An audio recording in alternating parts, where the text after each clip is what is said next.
بسم الله الرحمن الرحيم. السلام عليكم ورحمة الله وبركاته. إن الحمد لله نحمده ونستعينه ونستغفره ونعوذ بالله من شرور أنفسنا ومن سيئات أعمالنا. من يهده الله فلا مضل له ومن يضلل فلا هادي له. وأشهد أن لا إله إلا الله وحده لا شريك له، وأشهد أن محمدا عبده ورسوله. يا أيها الذين آمنوا اتقوا الله حق تقاته ولا تموتن إلا وأنتم مسلمون. يا أيها الناس اتقوا ربكم الذي خلقكم من نفس واحدة وخلق منها زوجها وبث منهما رجالا كثيرا ونساء.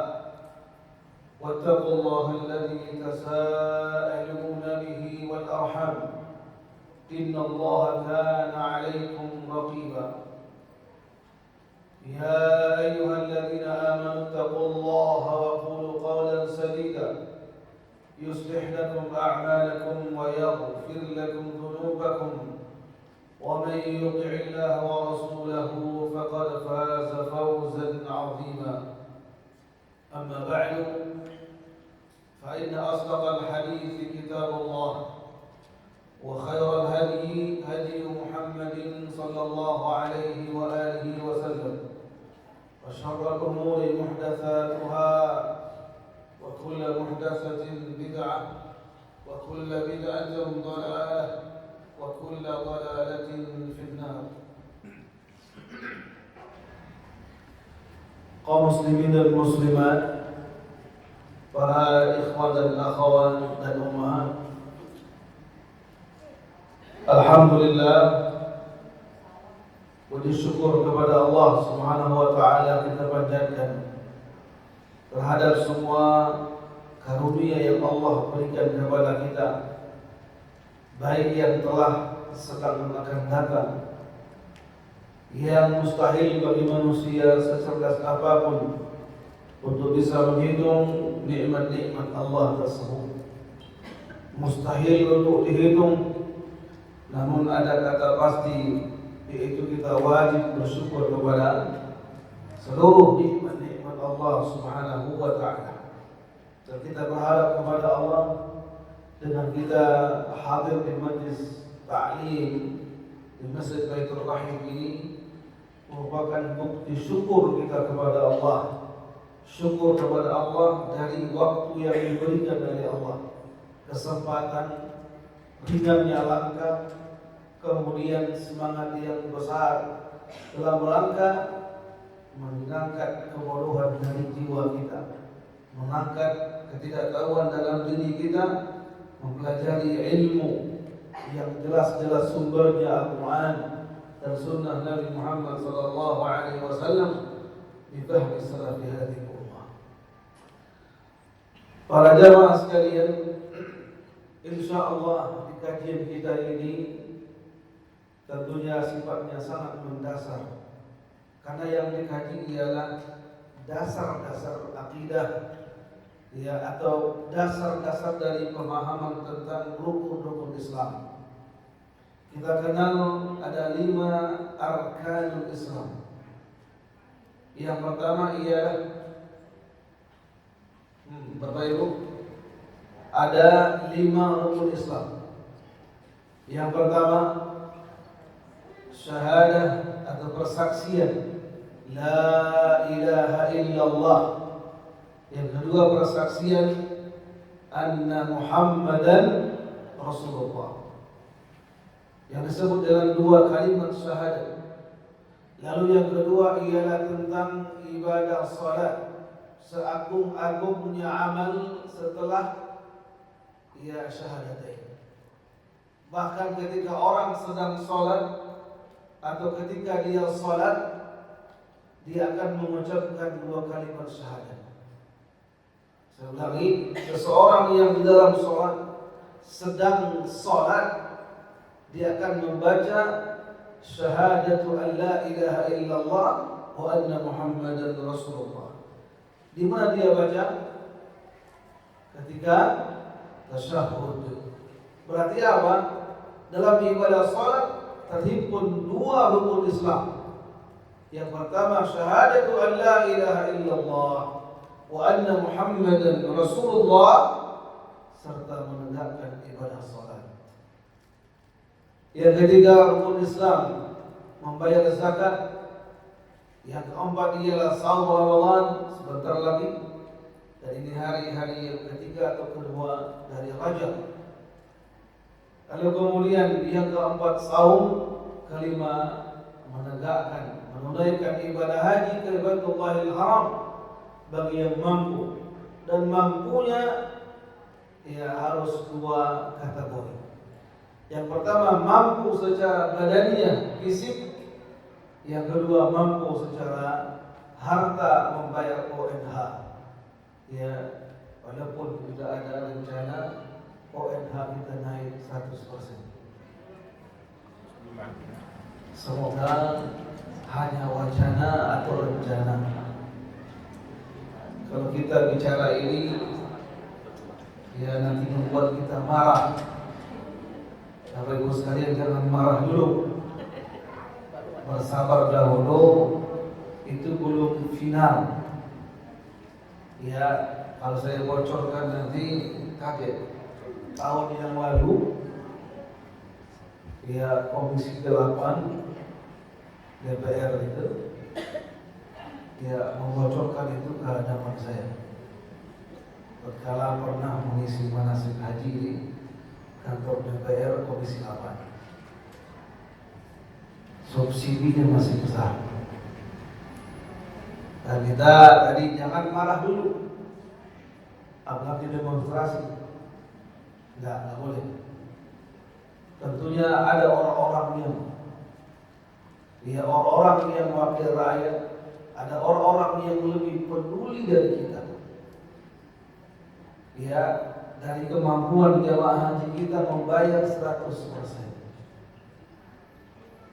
Dari itu mohon kepada Allah agar kita dimudahkan. Saya ulangi, di dalam segala hal. Umrah, haji, ya umrah tiap bulan sekali. Amin. Haji tiap tahun. Apabila punya anak yang barangkali 12 orang, banyak. Alhamdulillah. 12 orang menempati 12 negara. Masya Allah. Ada yang di Mekah, di Madinah, di Taif, segala macam.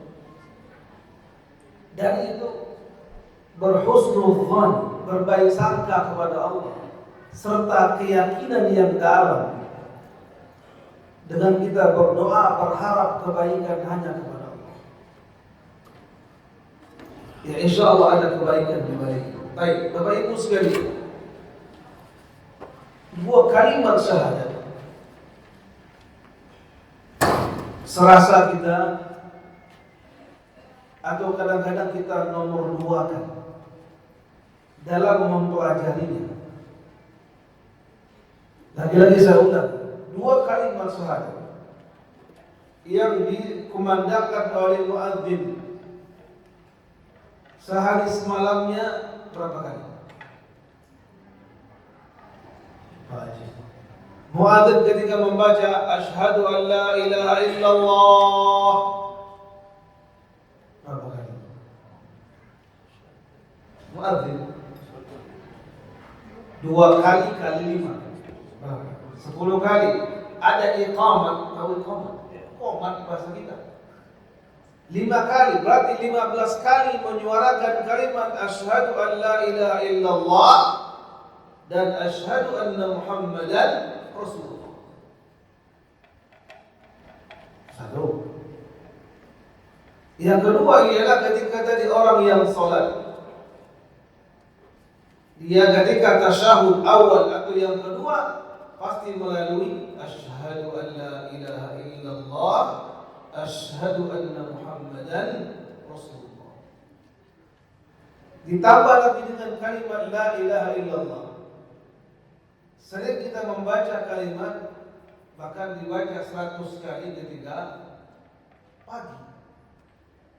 Dengan 3 rangkaian kata. Artinya apa? 3 kelompok. Pertama, la ilaha illallah wahdahu la syarika lah.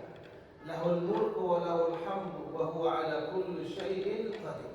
La ilaha illallah wahdahu la syarika lah. Lahul mulku wa lahul hamdu wa huwa ala kulli syai'in. Bacaan tersebut, saya ulangi, la ilaha illallah wahdahu la syarika lah. Lahul mulku wa lahul hamdu wa huwa ala kulli syai'in qadir. 100 kali yang kita baca. Lalu alangkah besarnya manfaat kalimat la ilaha illallah ini. 4 kata saja. La ilaha illa. Di mana kita akan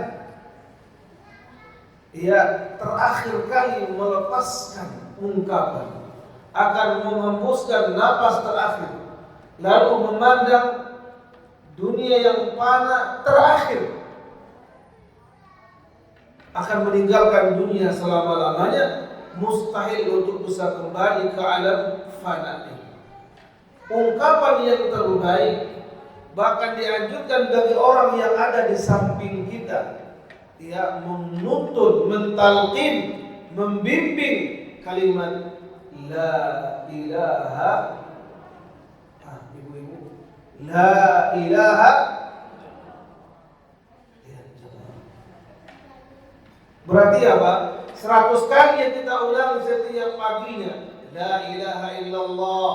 1. Wahdahu la syarika lah. 2. Lahul mulku wa lahul hamdu wa huwa ala kulli syai'in qadir. 3 potongan tadi yang dibaca ketika hendak meninggal dunia hanya sepertiga. Bayangkan Bapak Ibu sekalian, telah kita amalkan 20 tahun yang lalu. Berapa hari sudah? 20 tahun dikali 556 hari. Taruhlah kita sudah membaca 1 juta kali kalimat la ilaha illallah wahdahu la syarika lah, lahul mulku wa lahul hamdu wa huwa ala kulli syai'in qadir. Sudah 1 juta kali. Apa yang kita harapkan kepada Allah ketika hendak melepaskan nafas? Ruh telah sampai di dada, hampir mau lepas. Semoga Allah mudahkan kita mengucapkan kalimat la ilaha. La ilaha.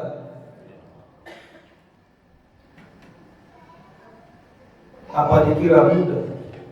Tidak mudah Bapak Ibu sekalian, karena syaitan dan iblis terakhir dia akan membujuk, merayu, serta ingin menjadikan manusia temannya dalam neraka ketika sakaratul maut. Ditampakkanlah di hadapannya kesenangan dunia, bahkan dosa-dosa yang telah diperbuat, harta yang melimpah, kelezatan dunia yang fana ini. Syaitan pun menyuntik.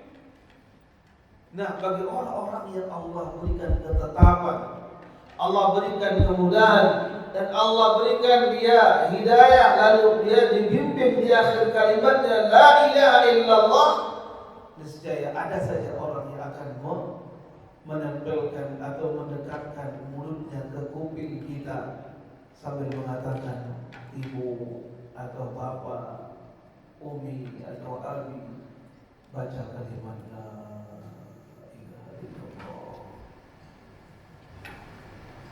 1 juta kali. Apakah terbiasa?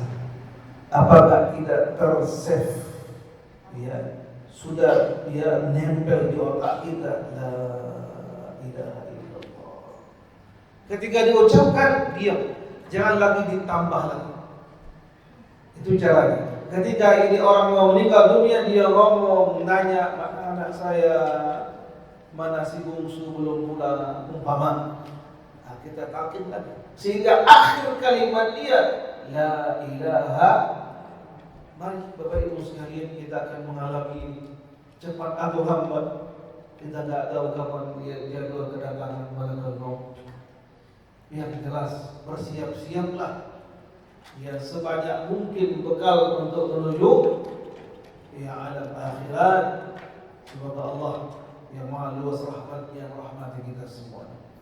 Allah juga yang maha luas ampunannya mengampuni semua dosa-dosa kita, menutup semua aib-aib kita, kesalahan kita, kealfaan kita, dan memberikan kita karunia berupa ilmu yang bermanfaat, rezeki yang halal, diterima semua amal kebajikan, diberikan kekuatan untuk terus menambah amal, menambah ketaatan, menambah al-khairat wal hasanat, sehingga apa yang kita inginkan ialah hidup dunia fid dunia, di akhirat hasanah, fid dunia hasanah wa fil akhirati hasanah wa qina adzabannar.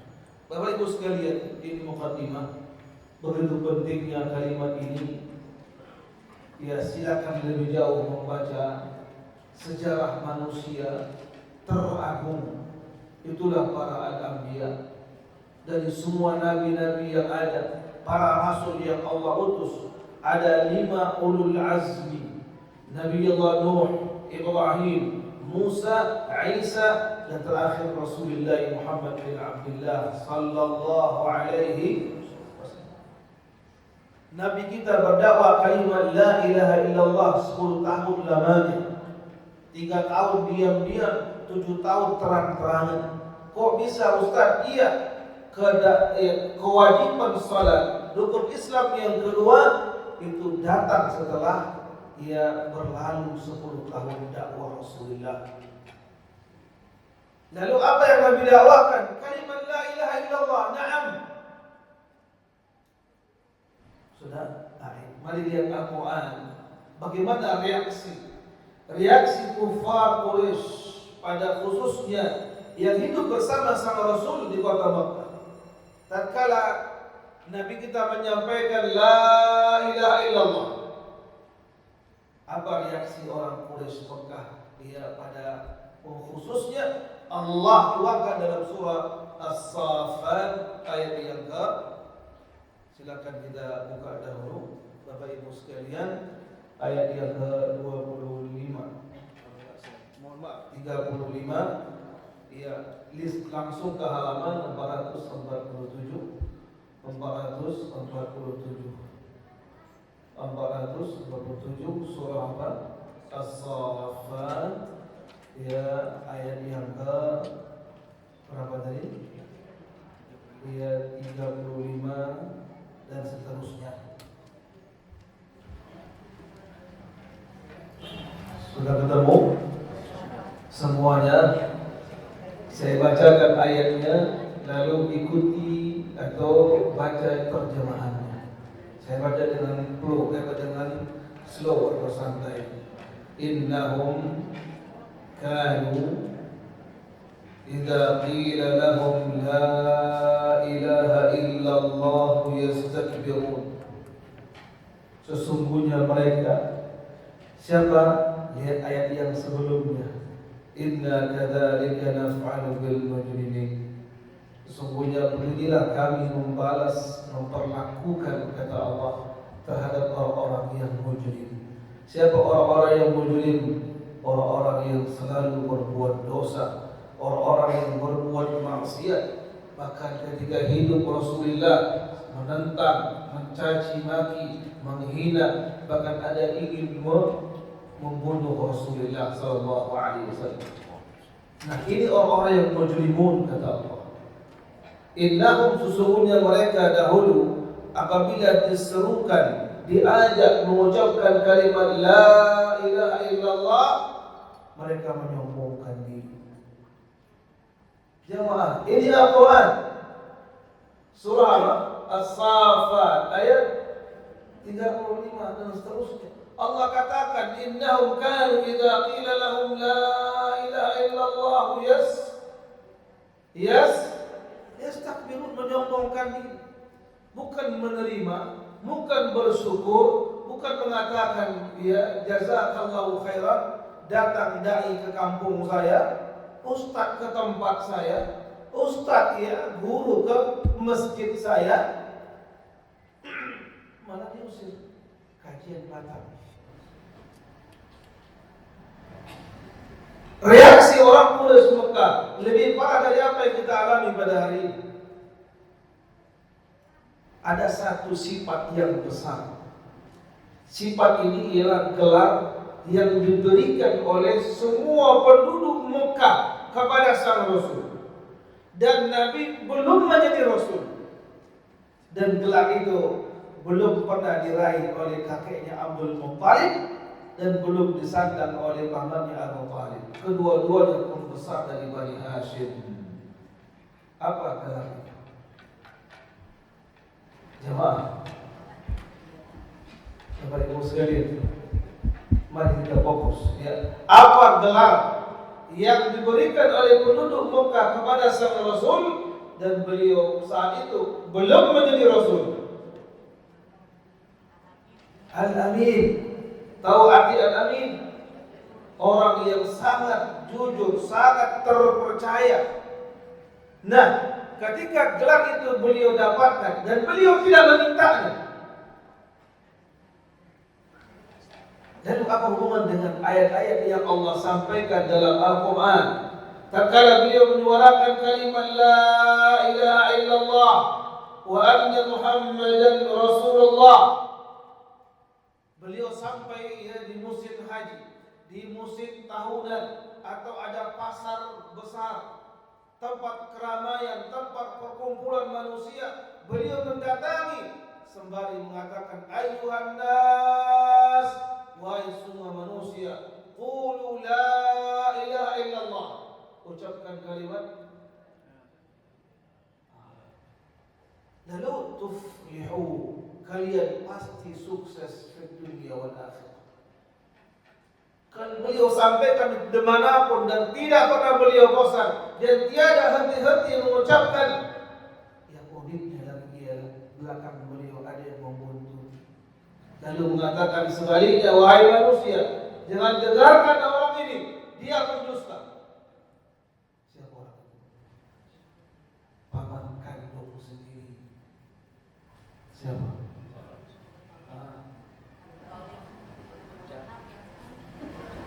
Ini kenapa enggak dijawab? Jangan langsung cari Google. Apa yang telah kita pelajari? Siapa paman kandung beliau? Abu Talib membela dakwah. Abu Jahal bukan paman. Abu Lahab. Kalau Hamzah tidak pernah memusuhi, bahkan membela mati-matian, yang pada akhirnya masuk Islam dan membela al-Islam, dan Nabi gelari dengan Sayyidus Syuhada, pemimpinnya para syahid. Mari, nah ketika mereka diserukan kalimat la ilaha illallah, menyombongkan diri, lihat apa argumennya mereka, apa jawaban mereka. Lihat ayat yang ke-36. Mari kita lihat. Wa yaqulun a inna latariku alihatina li sya'irin majnun. Mereka mengatakan, apakah kami akan meninggalkan sesembahan-sesembahan kami, Tuhan-Tuhan kami?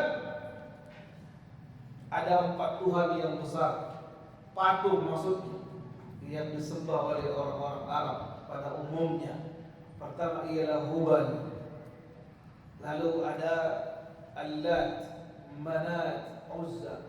3 nama ini Allah sebutkan dalam surah An-Najm. Afara'aytumul Lata wal Uzza wa Manat ats-tsalitsata al-ukhra. Lalu 4 Tuhan inilah, 4 patung yang dituhankan inilah yang mereka selalu bersumpah dengannya. Wallat, demi Tuhan Lata, kata mereka. Lalu kata mereka sebaliknya, apakah kami akan meninggalkan Tuhan-Tuhan kami yang telah kami sembah li syairin majnun, disebabkan oleh ada seorang penyair gila. Siapa yang mereka maksud? Saya ulangi Bapak Ibu. Siapa yang mereka maksudkan penyair lagi gila? Subhanallah. Sejak kapan Nabi gila? Lalu sejak kapan ada dua gelar ahli penyair, pujangga besar namun gila? Ada nggak? Nggak ada.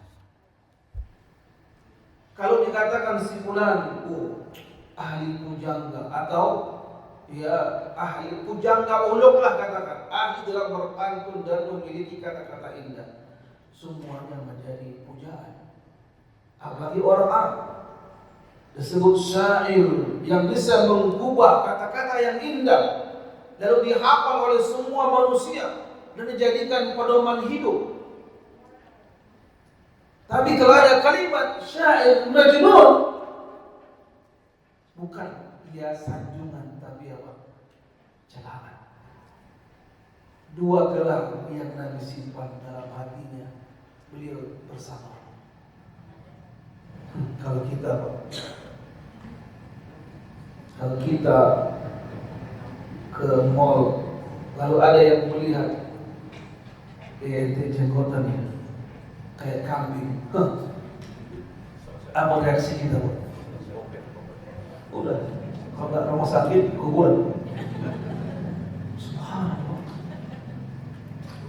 Beda akhlak Rasulullah yang Allah telah memberikan segudang akhlak. Ada kisah ketika beliau diletakkan jeroan onta, ketika beliau sujud di depan Ka'bah. Lain halnya orang yang sama yang melakukannya. Lalu beliau tahiyyat, salat 2 rakaat setelah tawaf. Paham Pak ya? Rakaat terakhir ketika beliau begini, ada orang yang dari belakang lalu mencekik dari belakang. Nabi terjungkal begini. Subhanallah. Sujud di hadapan Ka'bah, dizalimi. Allahu Akbar. Sangat amat buruk dan tidak ada yang bisa membela kecuali Abu Bakar Siddiq. Ketika dia membelanya, dia pun dikeroyokin, sampai pingsan. Kata orang, ngapain lo bantu Muhammad? Segitunya jawab. Nabi kita dicaci maki, padahal kalau Nabi mau berdoa bisa tenggelam di Mekah, hancur lebur. Tapi lagi-lagi Nabi kita memang Allah berikan yang akhlak yang tiada duanya. Kalau kita bandingkan Nabi Nuh, ketika sampai batas sabarnya, dia mengangkat kedua tangannya di hadapan Allah, Allah berikan bala yang sangat besar, tenggelam dunia ini. Dunia tenggelam. Lihat Nabi Allah Musa alaihissalam, 20 tahun lebih menghadapi bapak angkat Fir'aun laknatullah. Allah berikan kepada Nabi Musa 9 mukjizat besar, ditampakkan di hadapan Fir'aun agar mau mengakui kepada Nabi Musa, agar dia mau mengakui Taurat, ya kitab Allah, agar mau Fir'aun mengatakan kalimat la ilaha illallah wa anna Musa Rasulullah. 20 tahun sabarnya Nabi Musa. Jemaah, sampai pada akhir Allah katakan, wahai Musa, selamatkan kaummu. Bahkan kalau bisa lari malam, cabut. Malam hari dia kabur dari Mesir, tinggal dia sepi kota Mesir. Yang ada ialah orang-orang Fir'aun saja. Ketika bangun pagi Fir'aun, dia dengar kota Mesir tinggal sepertiga manusia. 2/3 orang-orang Bani Israel pengikut Nabi Musa sudah kabur. Saking marahnya Fir'aun, dia kerahkan semua pasukan yang ada, kecuali dikit yang tinggal untuk menjaga istana. Dia pacu kuda sekuat-kuatnya, akhirnya bertemu dari kejauhan. Dia di bibirnya pantai Laut Merah. Bagaimana Nabi Musa terdesak dan sahabat-sahabat dekatnya mengatakan, wahai Musa, habis kita hari ini. Di depan kita laut, lalu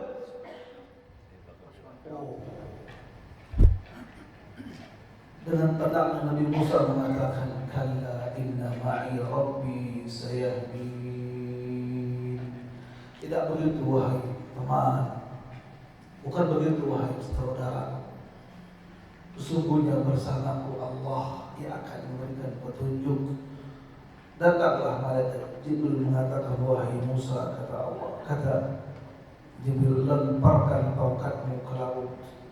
Terbelahlah dia dan langsung dia tercipta 12 jalan, karena dia suku Bani Israel berjumlah 12 suku.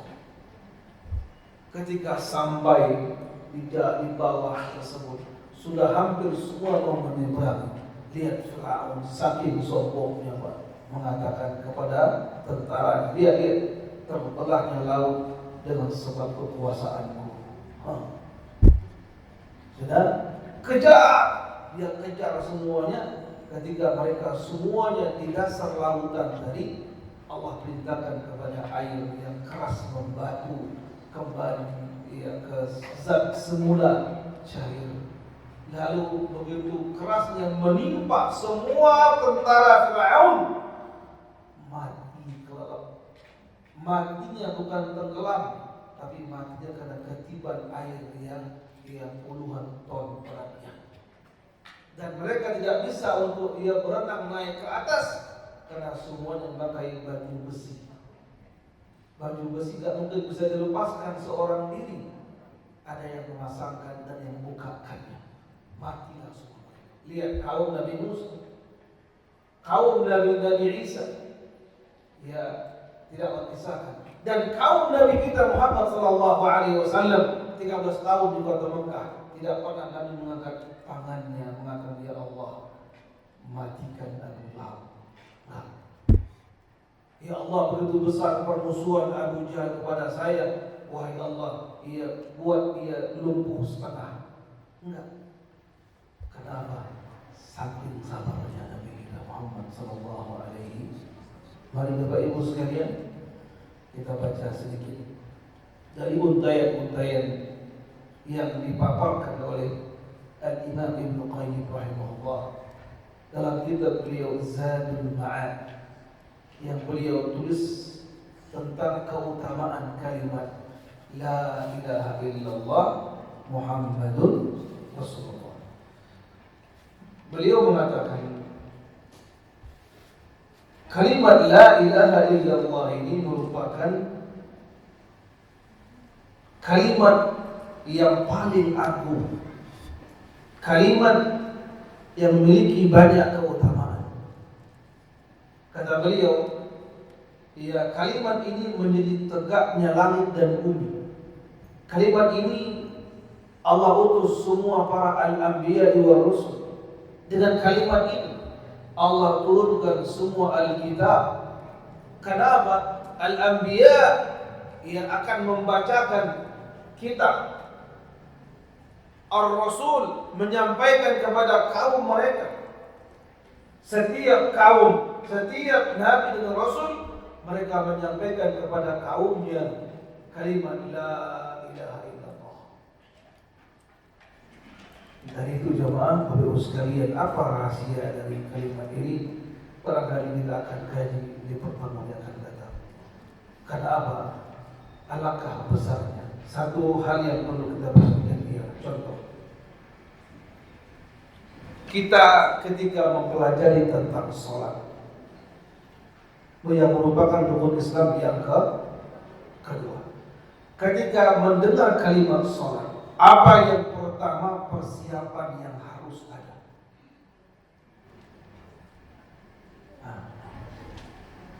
Sholat, oh iya, yang pertama wajib ada. Oke, lihat, ya betul. Terus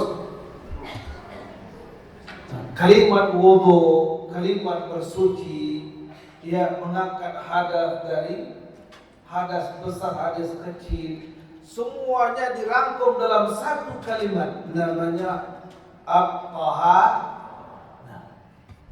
Lihatlah di kitab yang tipis namanya Bulughul Maram. Kitab taharah, berapa hadis, berapa tebal syarahnya, hanya membahas tentang dua poin. Ada yang namanya hadas kecil, seperti buang air. Lalu dengan cara kita cebok dan berwudu, jika tanpa air, bertayamum, kita menjadi orang yang mutahhir alias suci. Boleh kita sholat, boleh kita tawaf, boleh kita saum. Betul? Jika hadas besar, ya seperti jenabah, habis berhubungan badan, nifas dan haid, dengan cara mandi junub, mandi besar atau mandi wajib, mana yang tepat? Sami mau. Sudah lihat, mempelajari dua ini terkumpul dalam satu bab namanya at-taharah. At-taharah merupakan syarat wajib ada sebelum kita Allahu Akbar. Berarti apa? Hal-hal yang kita persiapkan sebelum kita takbir, disebut dengan syarat sholat. Ada 5. Ketika kita mulai, niat sudah ada, lalu takbir sampai kita salam, namanya rukun-rukun sholat. Yang ada dari mulai kita niat dan takbir sampai salam, wajib ada. Sudah. Yang ketiga ialah wajibatus sholat, yang wajib dalam sholat. Apa contohnya? Yang wajib, jangan tinggalkan. Lalu kemudian yang keempat ialah sunnah sholat, seperti membaca tasbih 3 kali, 2 boleh, 1 pun boleh. Paham ini? Lalu kemudian ada yang kelima, hal-hal yang membatalkan sholat, seperti buang angin, tersikapnya aurat dengan sengaja, atau jatuh najis menimpa tubuh kita, namanya hal-hal pembatal sholat. Ada 5 poin. Berarti apa? Syurutus sholat, arkanus sholat, wajibatus sholat, sunanus sholat, mubtilatus sholat. 5. Ketika membahas sholat, nanti ada jenis sholat. Ada yang fardu, ada yang sunnah, ada yang waktunya tahunan seperti tarawih, ada waktunya tidak tertentu ketika ada gerhana matahari, gerhana bulan, istisqa. Namanya apa? Anwa'u as-salat. Nah, bagaimana cara orang yang sholat ketika dia berdiri, ketika dia nggak bisa berdiri, dia dalam kondisi duduk atau dia berbaring? Bagaimana kondisi orang yang sholat berjamaah ketika di depannya ada musuh? Salatul khauf. Begitu banyak. Dan setiap pembahasan fikih yang paling panjang ialah babus shalah atau kitabus. Pertanyaan, kenapa tidak kita sedetail mempelajari makna, rukun, syarat, pembatal-pembatal la ilaha? Ini yang Anda maksudkan kita mengaji tentang apa yang tadi kita bicarakan tentang apa rahasia agung dari kalimat syahadatain. Mari Bapak Ibu sekalian, tadi kita baca ungkapan dari Ibnu Qayyim rahimahullah. Pertama kata beliau, kalimat syahadat ini ialah kalimat yang paling agung, memiliki begitu banyak keutamaan. Lihatlah kalimat la ilaha illallah. Si fulan di hadapan kita tadi dia kafir. Kira-kira boleh tak ngomong kafir sini? Kali ini kan dari zaman milenial, kafir tak boleh non muslim katanya.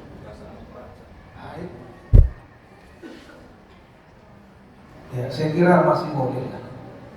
Yang kurang tepat itu ialah kalau ada kita tetangga dia Nasara, dia panggil Bir, itu enggak benar. Walaupun namanya Mas Firman, disingkat Bir,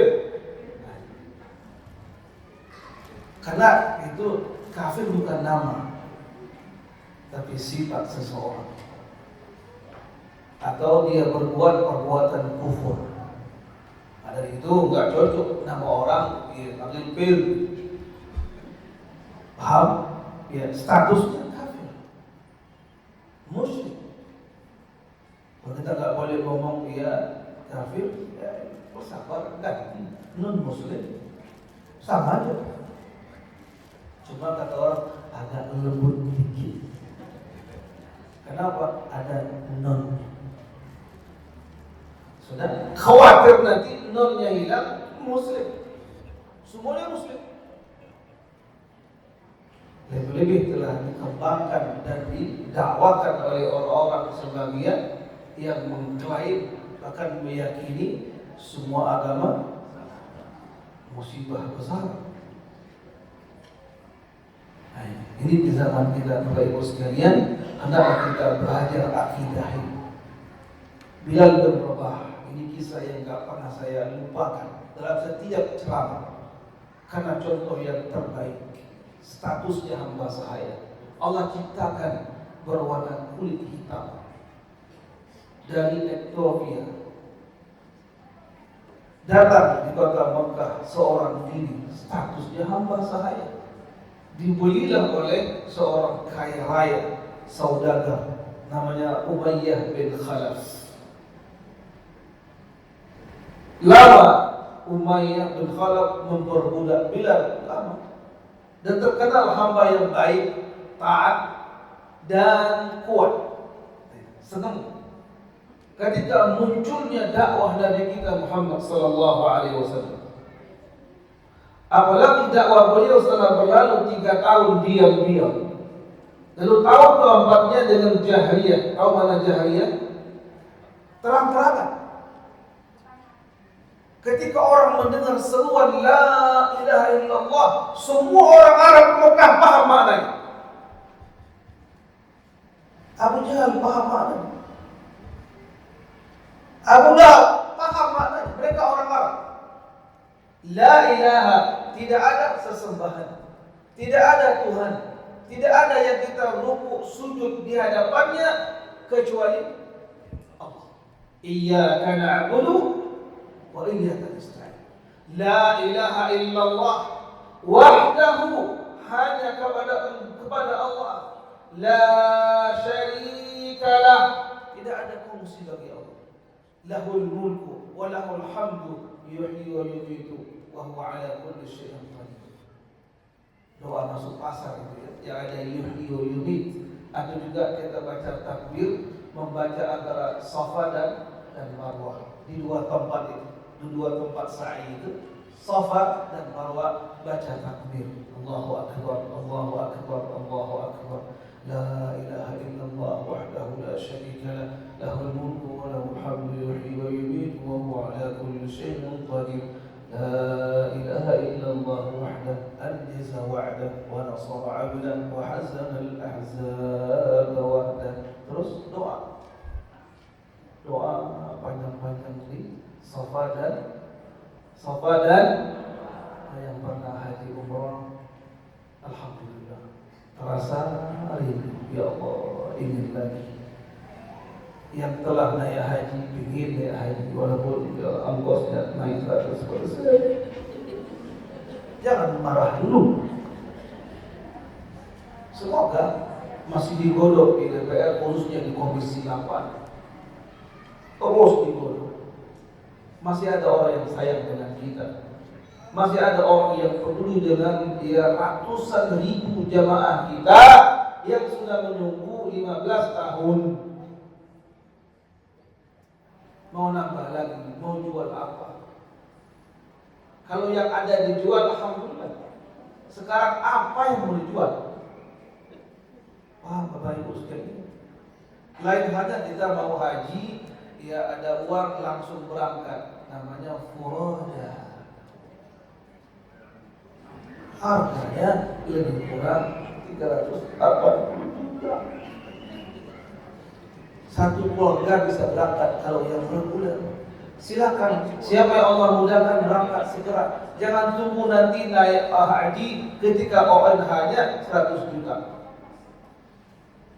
Makanya ada satu hal yang saya tekankan ialah jika ada kesempatan, ya jangan catat, dihafal aja.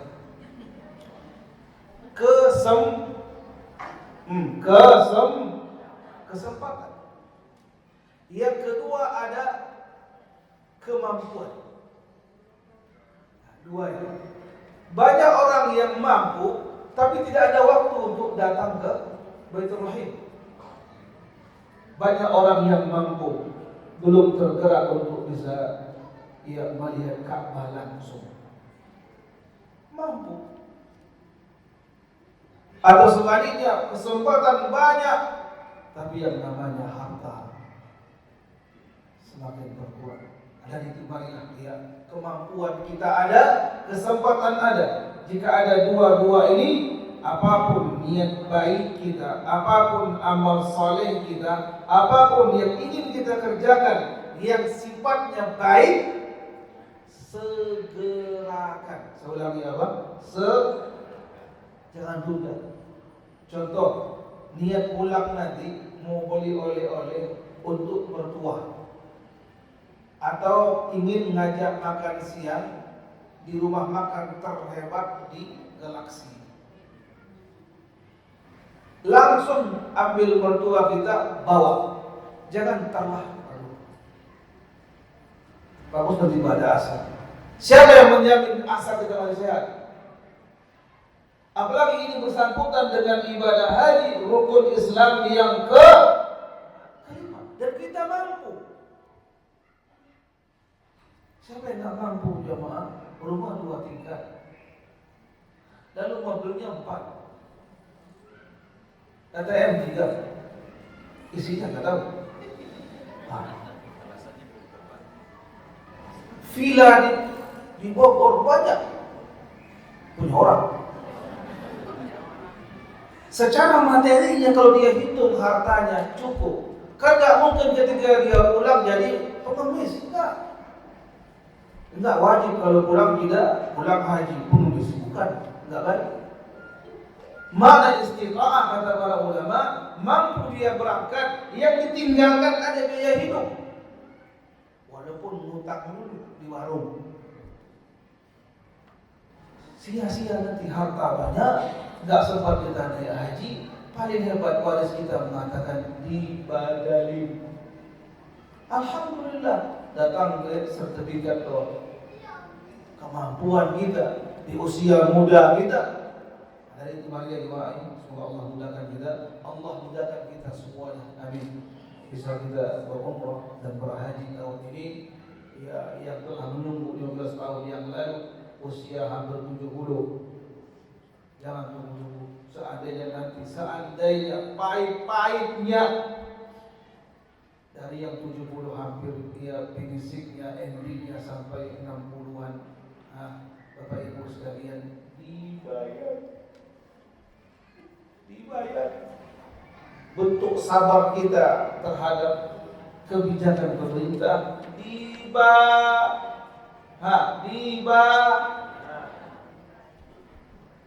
angkat lagi. Karena kalau bukan ini rukun, kalau bukan ini fardu, kalau bukan ini kewajiban, akan kita laksanakan. Umur 70 jauh, ya lebih jauh kalau dulu. Ya sekarang coba 9 jam. Dari itu marilah dia berusaha, berdoa. Jangan lupa berhusnuzan kepada Allah, berbaik sangka. Walaupun bicara bercanda, ya kita katakan, ya semoga Allah mudahkan kita untuk bisa naik haji tahun ini. Amin. Amin. Baru setengah ya, amin. Siapa sangka coba? Jangan pernah mengatakan nanti ya pensiun. Kapan pensiun? Ketika kita pensiun dapat uang 2 M, cucu sama menantu menggerogoti uang kita. Kata anak, mobil. Anak bungsu kuliah luar negeri. Menantu rumah. Kita jangan. Baiknya kita dengan orang lain, iya. Jangan lupa diri sendiri. Ingat, haji rukun, bukan sunnah, rukun. Tiap agama ada 5. Syahadatain, as-salat, az-zakat, as-saum, wal hajj. Ya, jangan kita anggap remeh. Ya nanti aja, nanti. Atau haji mumpung, nunggu haji kasio, kau kasio. Bukan mereka, kasio, kasih orang. Siapa yang kasih? Seperti ada orang yang berhujah, laki-laki sudah remaja atau yang sudah berusia, dia mampu ke masjid.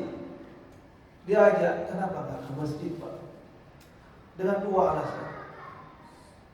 Kata beliau, pertama, takut riya. Dari mana hujahnya takut riya? Apa dia bisa menjamin di rumahnya ikhlas? Atau dia mengatakan orang yang ke masjid riya semua?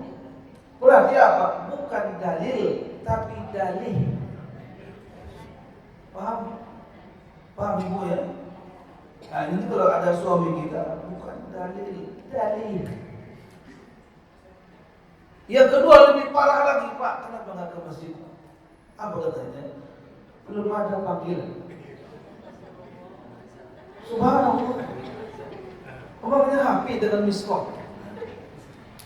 Kita khawatir dipanggil malaikat maut. Matilah dia.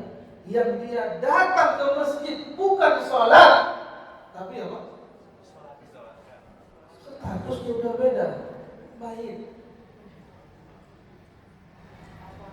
Mari Bapak Ibu sekalian, ya khususnya kita suami kita masih enggan ke masjid. Wallah, demi Allah, termasuk langkah untuk mendapatkan husnul khatimah. Ya apa? Bolak-balik ke masjid.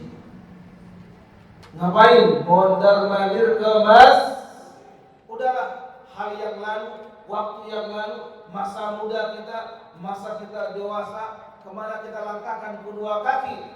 Jangan dia ekspos ke orang lain. Ampun kepada Allah. Ya, begitu banyak kaki ini melangkah ke tempat yang tidak Allah ridhai. Gunakan waktu yang tersisa. Jika Allah menginginkan kita kebaikan, paham kita tentang agama, ilmu Allah berikan. Ketika ada ilmu, kita amalkan. Ketika ada amal, yang terbaik amal ialah setelah kita mempelajari syahadatain as-salah, datang 5 kali sehari semalam ke masjid bukan atas undangan ketua DKM, tapi gerakan iman, dorongan hati, seruan azan hayya 'alas shalah. Apa artinya? Mari ke masjid, bukan salat. As-salah di mana ditegakkan? Di masjid. Lalu bacalah hadis-hadis yang Nabi sampaikan dan sampai kepada kita keutamaan orang yang melangkah ke masjid.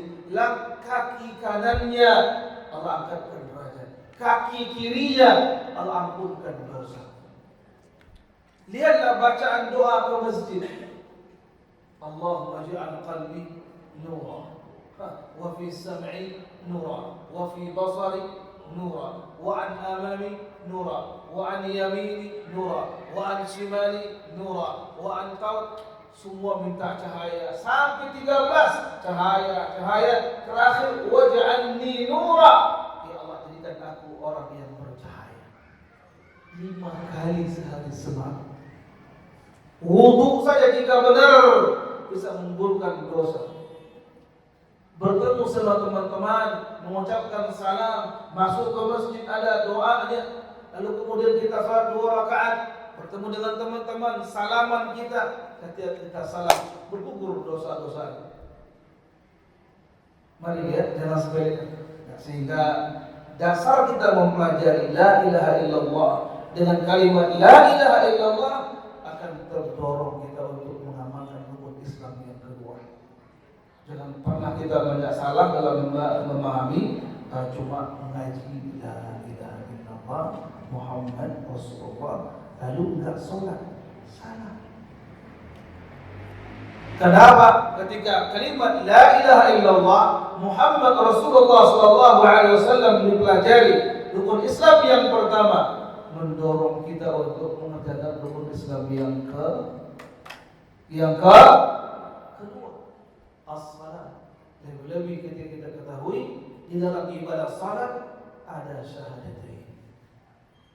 Alangkah besarnya dan kita berharap kepada Allah ketika kita mendapatkan predikat meninggal dunia dalam bentuk husnul khatimah.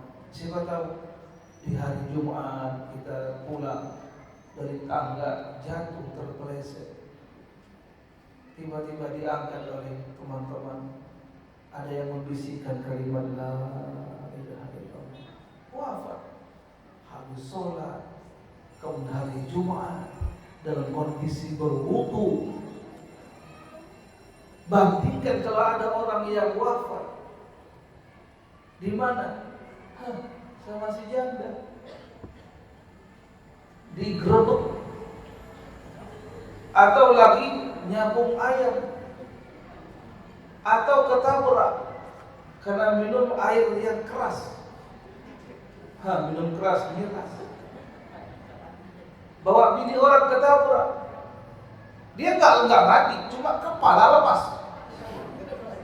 Inna lillahi wa inna ilaihi raji'un.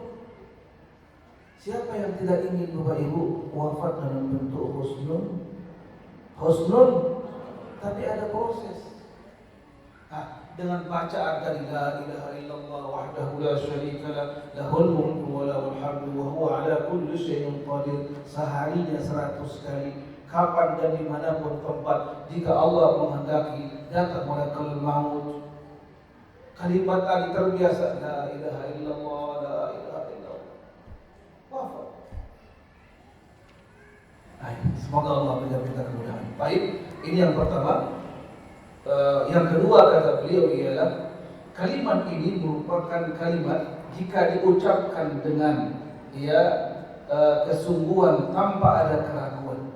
Jadi orang yang mengucapkan kalimat la ilaha illallah kemudian Muhammad Rasulullah sallallahu alaihi wasallam yakin tanpa ada keraguan sedikit pun ketika dia mengucapkannya lalu meninggal dunia, kata Nabi kita, surga tempat kembalinya.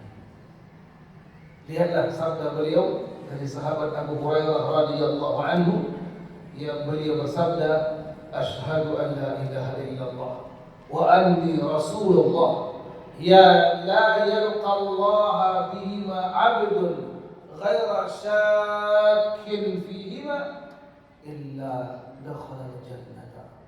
Saya bersaksi bahwasanya tiada ilah yang berhak diibadahi dengan cara yang benar kecuali Allah Subhanahu wa taala. Aku juga bersaksi bahwasanya Muhammad bin Abdullah sallallahu alaihi wasallam merupakan Rasulullah atau utusan Allah.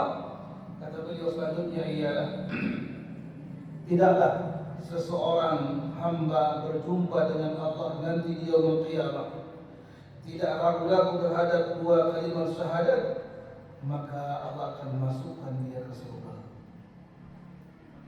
Tentunya jangan dipahami hanya mengucapkan dua kalimat syahadat. Itu maksudnya. Orang yang telah masuk Islam, apakah dia dikatakan Muslim sejati? Enggak, saudara.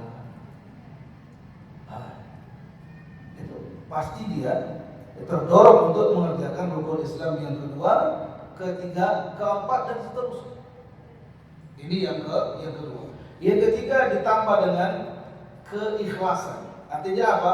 Orang yang mengucapkan syahadatain, dia apa yang kedua tadi? Yakin. Yang ketiga ikhlas. Semata-mata mengharapkan dia wajah Allah Subhanahu wa taala. Orang yang mengucapkan ini, bagaimanapun amal yang dia kerjakan di muka bumi, kata sang Rasul, Allah masukkan Lihat alangkah besarnya keutamaan dari kalimat La ilaha illallah Muhammadun Rasulullah sallallahu alaihi wasallam. Yang keempat, orang yang mengucapkan dua kalimat syahadat dengan jujur. Sudah empat. Yakin, terus ikhlas, terus yang ketiga ini jujur. Artinya poin yang ketiga jujur. Jujur dia mengucapkan kalimat La ilaha illallah, tidak berbohong, tidak karena terpaksa. Lihatlah sahabat Bilal ketika disiksa oleh tuannya Umayyah bin Khalaf. Terik matahari yang luar biasa, dilucuti pakaiannya, hanya tersisa antara pusar dengan dengkulnya. Atasnya ditindih dengan batu yang besar. Dari mulai pagi sampai menjelang zuhur, setetes air pun belum masuk ke tenggorokan. Dipecut dan dimarah-marahin, dikatakan dengan kata kalimat yang kotor dan kasar. Lalu kemudian ditawari oleh tuannya Umayyah bin Khalaf, wahai Bilal, ucapkan satu kalimat saja, engkau saya akan lepaskan. Kata beliau, ucapkan kalimat Wallah, demi Tuhan Lata. Dari Lata ya, Tuhan di keduanya orang, patung berhalanya orang-orang kuda Sumatera. Bagaimana iman yang kokoh? Bagaimana ucapan syahadatu an la ilaha illallah wa anna Muhammadur Rasulullah sallallahu alaihi wasallam yang beliau ikrarkan di hadapan Rasul, bahkan dia disaksikan oleh para sahabat. Saat itulah sahabat Bilal menjawab dengan kalimat ahadun ahad. Jemaah, lihat begitu kokoh iman, sehingga kita mendengar dalam satu hadis, tatkala Nabi kita sampai ke surga Allah di waktu Mi'raj, kata beliau, wahai Bilal, apa amalanmu? Sungguhnya saya ketika melihat surga dan masuk ke dalamnya, mendengar suara trompet, mendengar suara sandal Bilal. Alangkah besarnya derajat sahabat Bilal. Apakah hanya menjadi muadzin saja? Tidak. Orang-orang yang disiksa di awal, orang-orang yang begitu besar penderitaannya, dan orang-orang yang jarang sekali mampu mempertahankan kalimat La ilaha illallah, disiksa habis-habisan. Sama halnya Ammar bin Yasir. Yasir bapaknya juga meninggal dunia, dan ibunya Ammar bernama Sumayyah itu ditusuk langsung oleh Abu Jahal menggunakan tombak pendek. Ditusuk dari depan, tembus ke belakang. Itu Sumayyah. Lalu disaksikan langsung oleh anaknya Ammar. Ammar telah berlalu kedua orang tuanya. Lalu bagaimana Ammar mendapatkan seorang majikan yang super kejam, besi yang panas yang hampir 2 jam dipanaskan di api, diletakkan di punggungnya Ammar, dan dia menjerit pingsan. Itu berkali-kali jemaah. Mereka memaksa agar Ammar kembali dia menyembah Tuhan nenek moyang mereka. Tapi tidak ada kata, tetap tegar mengucapkan kalimat La ilaha illallah Muhammadun. Bapak Ibu sekalian, Muhammadun. Mari gelorakan semangat kita. Lalu kemudian betul-betul kita pahami La ilaha illallah Muhammad Rasulullah. Muadzin terus mengumandangkan ini. Apa tidak ada ketertarikan kita untuk mempelajari lebih dalam tentang apa tadi? 4 hal rukunnya, lalu syarat-syaratnya, lalu 3 yang minimal rukunnya, syarat-syaratnya, dan pembatal-pembatal La ilaha illallah. Jadi yang keempat ialah barang siapa yang mengucapkan syahadatain jujur dari hati yang paling dalam, juga Allah janjikan haram masuk ke neraka. Berarti apa? Masuk ke surga. Lagi-lagi sabda Nabi mengatakan sallallahu alaihi wasallam, "Ma min ahadin yashhadu an la ilaha illallah wa wa anna Muhammadan Rasulullah sidqan min qalbihi illa harramahu Allah 'ala an-nar. Artinya ialah tidaklah seseorang bersaksi bahwa tidak ada ilah yang berhak diibadahi dengan cara yang benar kecuali Allah Subhanahu wa taala, dan ia pun bersaksi bahwa Nabi Muhammad sallallahu alaihi wasallam merupakan utusan Allah dengan jujur dari hatinya, melainkan Allah akan haramkan masuk ke neraka. Berarti apa? Terjaga dari neraka, otomatis masuk ke surga Allah Subhanahu wa taala. Poin yang kelima, lebih khusus, yaitu kalimat la ilaha illallah merupakan kalimat yang paling tinggi. Mari lihat surah At-Taubah ayat yang ke-40. Ya, At-Taubah ayat ke-40. Ya, silakan dicatat dahulu. Ya, nanti dibuka di rumah. Ketika Allah firmankan wa kalimatullahi hiyal ulya, dan kalimat atau firman Allah itulah yang tinggi. Kalimatullah hiyal ulya, kalimat atau ayat ini ditafsirkan oleh sahabat Abdullah bin Abbas. Beliau mengatakan yaitu kalimat la ilaha illallah. Nah, yang keenam, kalimat la ilaha illallah merupakan kalimat thayyibah, kalimat baik. Ya, dan Allah berikan permisalan kalimat yang baik ini dalam surah Ibrahim ayat yang ke-24. Surah apa? Ibrahim ayat yang ke-24. Coba dibuka, benar enggak?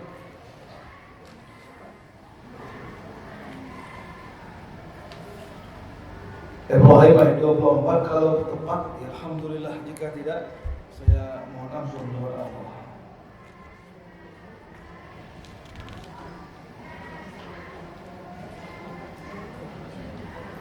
Betul?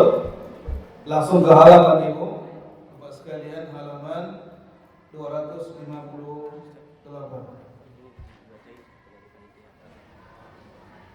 Ada yang memesan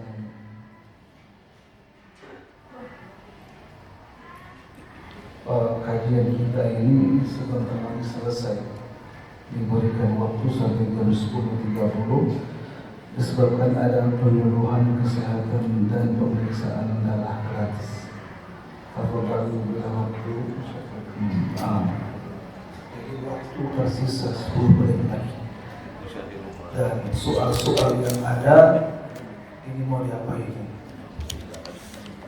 Barangkali disimpan dahulu, nanti ada syekh yang datang atau siapa ustaz yang akan datang, serahkan, mohon dijawab, atau diberikan waktu setengah jam materi, selebihnya tanya jawab.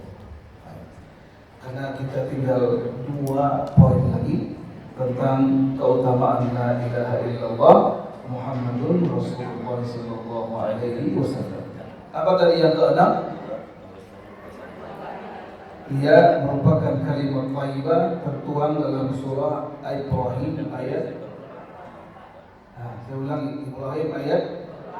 Allah firmankan, alam tara kaifa daraballahu mathalan kalimatan thayyibah ka syajaratin thayyibah asluha thabitun wa far'uha fis-sama. Lihat kalimat ini sangat amat agung, luar biasa. Allah katakan alam tara, tidakkah engkau memperhatikan bagaimana Allah Subhanahu wa taala telah membuat perumpamaan kalimat yang baik. Ya, kalimat thayyibah seperti apa? Pohon yang baik, akarnya kuat dan cabangnya menjulang ke langit. Lagi-lagi sahabat Abdullah bin Abbas mentafsirkan kalimat at-thayyibah dengan kalimat la ilaha illallah. Ini yang keenam. Yang ketujuh ia kalimat syahadat ini merupakan qaulus tsabit. Itu adalah ucapan yang teguh, ucapan yang kokoh, ucapan yang mantap. Ya, nanti lagi kita buka surah Ibrahim juga di ayat yang ke-27 ke depannya. Enggak jauh. Di halaman yang sama. Ketika Allah firmankan yutsabbitullahu alladziina aamanu bil qawli tsabiti fil hayatid dunya wa fil akhirah. Allah Subhanahu wa taala meneguhkan iman orang-orang yang beriman dengan ucapan yang teguh dalam kehidupan dunia dan akhirat. Lalu ada seorang tabi'in, salah seorang pembesar dari muridnya sahabat Abdullah bin Abbas, namanya Tawus. Ya, Tawus ini ialah termasuk santrinya Abdullah bin Abbas radhiyallahu anhu. Beliau mentafsirkan kalimat al-qaulus tsabit dengan kalimat la ilaha illallah. Pastinya Imam Tawus ini mendengar langsung dari Abdullah bin Abbas. Baik. Yang kedelapan, kalimat la ilaha illallah merupakan nikmat Allah yang paling agung yang Allah karuniakan kepada hamba-hambanya, yaitu dengan memberi petunjuk kepadanya. Kenapa tidak? Kalau kita baca kembali sejarah pamannya beliau Abu Talib, dia membela, mendidik, mengasuh, mengayomi, ia membuat Nabi hidup bisa mandiri, bahkan usia 8 tahun saja sampai usia beliau 12 tahun atau 10 tahun lebih kurang, 2 tahun lebih Nabi mengembala kambing, hidup mandiri, tidak mau menjadi benalu ia di rumah Abu Talib pamannya. Begitulah Abu Talib mengkader, mendidik dan mencetak jiwa Rasulullah menjadi orang yang sangat mumpuni, tangguh dan mandiri. Bahkan ketika berdakwah dengan kalimat la ilaha illallah, bagaimana Abu Talib membela ponakannya. Berapa kali pembesar Quraisy menawarkan kepada Abu Talib agar menyuruh Nabi berhenti berdakwah, sampai ancaman, jika tidak engkau berhentikan wahai Abu Talib, jangan salahkan ada pertumpahan darah di antara kita. Nabi tetap. Bahkan Nabi mengalami 3 tahun dengan sahabatnya di lockdown, diasingkan di sebuah tempat. Abu Talib tetap setia menjenguk sang Rasul. Bahkan terakhir kali napasnya sudah sampai di tenggorokan atau di dada, hampir mau meninggal. Nabi meminta kepada pamannya, wahai pamanku, ucapkan kalimat la ilaha illallah 4 kata. La ilaha illallah. Ya aku bela nanti engkau di hari kiamat. Tapi sayang jemaah, di sampingnya Abu Talib ada abu yang lain. Itulah Abu Jahal yang dia halang-halangi. Yang dikatakan, apa engkau mau meninggalkan agama bapakmu Abdul Muttalib? Dan Nabi pun tak pernah kalah. Kali yang kedua ditimpa oleh si Abu lagi. Kali yang ketiga ditimpa oleh si Abu lagi. Sementara nafas telah sampai di tenggorokan. Meninggallah Abu Talib belum sempat mengucapkan kalimat la ilaha illallah. Walaupun dia mengakui apa yang dibawa oleh Rasulullah benar adanya. Ini pentingnya kalimat ini, ya. Dan yang keberapa ini, Pak? Kesembilan ialah kalimat la ilaha illallah merupakan al-urwatul wuthqa. Itu apa? Tali yang sangat kuat dimanapun nanti kita berada, dalam kondisi apapun, terancam dimanapun dan bagaimanapun. Ketika hendak merasa lepasnya ruh kita ini, ruh tampak di hadapan kita. Jika orang yang saleh, jika orang yang baik, salihah, amal salehnya itu akan Allah tampak, Allah tiupkan orang masuk surga. Dia melihat mereka dengan pakaian biru bercahaya mendatanginya, lalu menarik dengan pelan. Ada orang yang saleh hendak meninggal dunia, Allah gerakkan kerabatnya untuk membisikkan ke kupingnya agar mentalkinkan kalimat la ilaha. Perbuatlah kebaikan dan sering menjenguk orang yang sakit dan mendoakan kesembuhan baginya. Toh ketika Allah kehendaki dia meninggal dunia, kita dapat pahala menjenguk orang yang sakit. Apa pahalanya? Didoakan oleh para malaikat dari pagi sampai petang. Ini kan doa malaikat, bukan doa ustaz. Makbul doa malaikat. Lalu kemudian meninggal dunia, kita urus jenazahnya, kita salatkan. Yang kedua, kita bawa sampai ke kuburannya. Apa kata sama Rasul? Orang yang ikut salat dan mengantarkan ke kuburan mendapatkan 2 besar atau 2 gunung Uhud besar pahalanya. Hal yang sepele bagi orang yang tidak tahu. Bagi orang yang tahu, dia akan terburu-buru dan mengejar pahala yang besar itu. Lihatlah kita ketika di Makkah dan Madinah, hampir ba'da salat ada pengumuman, betul kan? Ikuti terus. Kalau kita mampu mendatangi sampai ke Baqi kalau di Madinah. Kalau perempuan tak boleh masuk, laki-laki. Baik ya. Dan terakhir, barakallahu fikum jami'an, ya, kalimat la ilaha illallah adalah perjanjian Allah terhadap semua makhluknya, khususnya manusia. Tatkala manusia diciptakan oleh Allah, belum tercipta jasadnya, telah tercipta ruh manusia semuanya. Allah angkat perjanjian di hadapan mereka. Allah firmankan, alastu bi rabbikum, alastu bi rabbikum, qalu bala. Allah katakan di hadapan semua ruh manusia, bukankah aku ini, wahai ruh, kata Allah, Tuhan kalian? Mereka menjawab, bala, iya, syahidna, kami bersaksi tentang itu. Berarti apa? Kalimat ini mendorong seseorang agar dia tahu, ingat, dia sumpah dia di hadapan Allah agar beribadah hanya kepada Allah semata-mata, tidak sekali-kali berbuat kesyirikan atau mencampurkan tauhid dengan syirik. Semoga ada manfaatnya dan kita dibatasi oleh waktu. Ada kegiatan lain seperti apa tadi ini, penyuluhan kesehatan dan pemeriksaan darah gratis. Lihat, saya kasih garis bawah, gratis. Silakan manfaatkan ini gratis. Kalau penantian nggak sempat, saya langsung pulang. Terima kasih pada ibu yang mengundang saya. Katanya Ustadz langsung diutamakan. Tapi saya langsung pulang karena akan menjemput anak sekolah. Ya, mohon kepada panitia ini disimpan saya, disimpan nanti kepada Ustadz yang akan datang. Kapan waktunya, minta dijawab pertanyaan. Semoga Allah Subhanahu wa taala berikan kemudahan kepada kita semuanya, bisa kuat beramal-amal yang saleh, yakin terhadap apa yang telah kita pelajari, dan kita mohon kepada Allah Subhanahu wa taala jika Allah berkehendak mencabut semua ruh kita, kita berharap kepada Allah agar kita diberikan karunia yang besar, mampu mengucapkan kalimat la ilaha illallah Muhammad Rasulullah sallallahu alaihi wasallam, wafat dengan bentuk husnul khatimah. Amin ya rabbal alamin. Semoga ada manfaatnya. Jika ada kalimat yang tidak baik, saya mohon maaf dan saya mengampun kepada Allah Subhanahu wa taala.